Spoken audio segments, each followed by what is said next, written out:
I've heard so many stories where things happen to kids because the judge didn't make the right decision.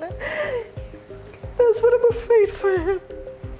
I'm so afraid. Nancy Roman is worried about the safety of her 3-year-old grandson, Alex. Worried that he's in danger now because of the actions of a judge, Julia Maldonado of the 507th District Court. The first time that I ran for office was in 2010, and I lost. 2012, and I lost again. 2014, and of course I lost again.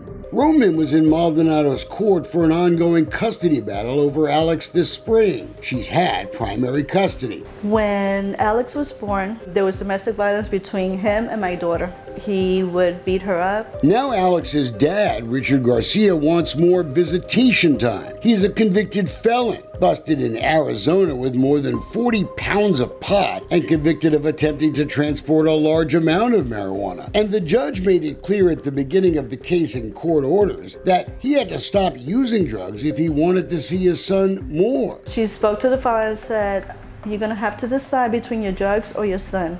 But look closely at the court order from this Democratic judge. No drugs are allowed except for marijuana.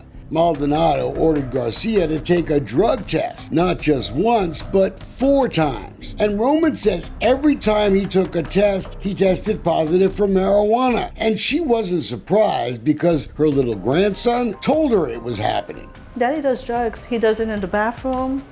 He does it outside in the park. But court records show Daddy wasn't the only one who tested positive for pot. The court had also ordered little Alex to be tested, and that's when Roman got the shock of her life. I was fighting because my grandson tested positive 3 times for THC at an age of 3 years old. That's right. Urinalysis showed Alex had marijuana in his system too. A 3-year-old testing positive 3 times. The person from the National Screening Center explained to me that most likely it could have been either gummies or he found his stash. Roman was also ordered to be tested and says she was negative every time. But with those positive drug tests, Roman was sure there was no way Judge Maldonado would allow Richard Garcia to have more time with Alex. In fact, she thought the judge would put a stop to his weekend visits. Her lawyer was one of our old friends, Dennis Slate.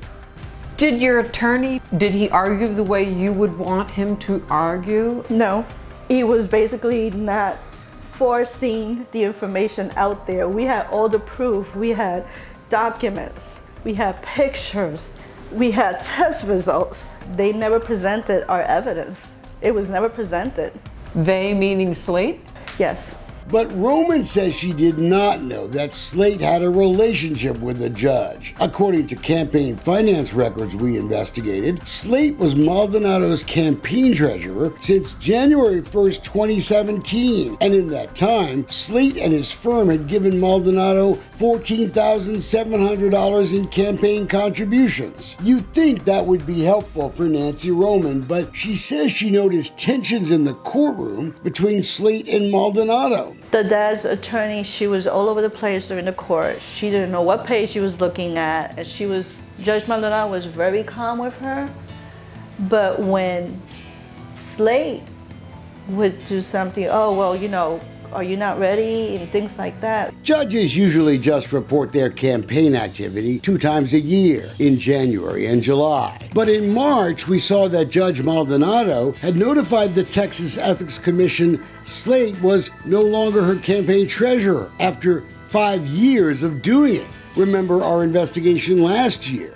Should a judge accept money from lawyers during a case? I do not believe they should, no. In fact, Slate told us back then he had frequently asked to stop being campaign treasurer, but the judge had refused, like it was forced labor. I actually have asked her several times if she'd take that job back so she could just treat me like she does everyone else. The change of Maldonado's campaign hierarchy happened right in the middle of Nancy Roman's fight. Before the hearing began, Dennis was preparing his area, and Judge Maldonado asked him, "Are you afraid of the outcome?" He said, "Well, no, not really." And that shocked me, because why would a judge be asking my attorney if he was afraid of the outcome? I was concerned when she said that. Judge Maldonado didn't stop the dad's visitation, she increased it. She did nothing to protect my grandson. New campaign records show that Slate has upped his financial support of Judge Maldonado, holding a campaign fundraiser for the judge this spring. In recent months, Slate and his firm gave Judge Maldonado nearly $10,000 between January and July, most of the money coming after Slate was replaced as campaign treasurer. On March 8th, he gave Maldonado $3,000. The next day, he was bounced. There's no way anyone could construe that I'm getting favoritism in that court. Slate and his law firm have become the biggest financiers of Harris County judges. $31,237 in just 6 months. Because I like good judges, I give donations to judges that I think are good. I think that they should stay in place.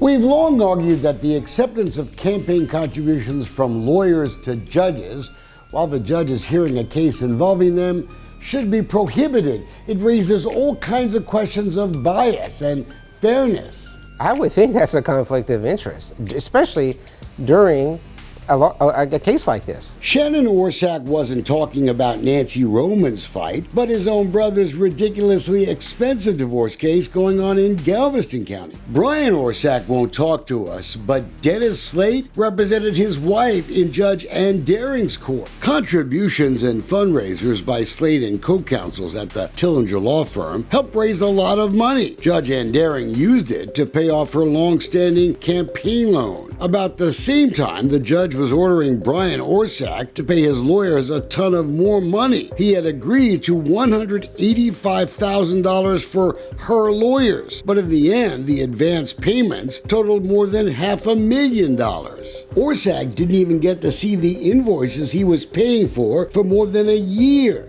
There should be a requirement in family courts for monthly invoices. His family cries foul, and they should. It raises a perception that what she did when she gave him all that money was a payback. He gets whatever he wants when he asks her for it. Since our first story last year, Daring has recused herself for another reason in the Orsak case. Visiting Judge Bonnie Helms is now the judge, and Slate is expected to want even more money in the coming weeks. We'll be watching. Judge Helms has a chance to send a message. Just how much money do you have to spend to get a divorce in this state? Only what's necessary, we say. And nobody wants to go into a courtroom and feel like that it's already unfair for them. That isn't right. That's not what we want, and we should fight to make sure that it's not that way. Unfortunately, too many Texas family courts don't seem to play that way. The thing is this, is that as long as this state elects judges and they're elected politicians, I think they're always going to have to raise money.